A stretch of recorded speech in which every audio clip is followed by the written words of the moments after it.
Well, the screws are started. 2 minutes. One minute. Snug it. 1 minute.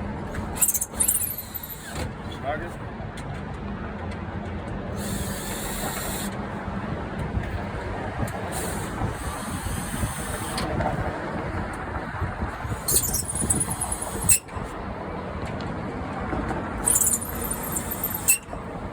There it is. That's all there is to it. We're done. Pick up your tools, put away your vacuum. You're all set.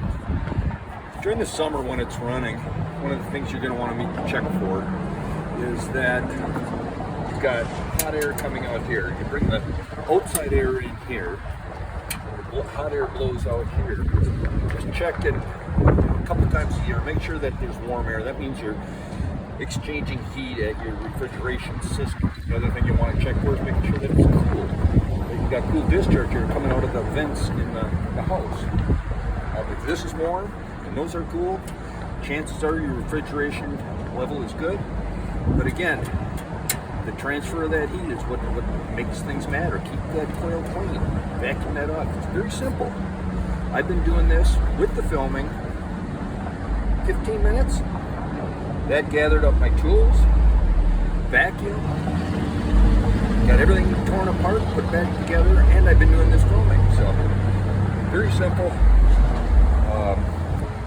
If you don't have good discharge temperature coming out here, warm air coming out of here, while you're in the cooling mode, air conditioner is running, you better get a hold of a technician.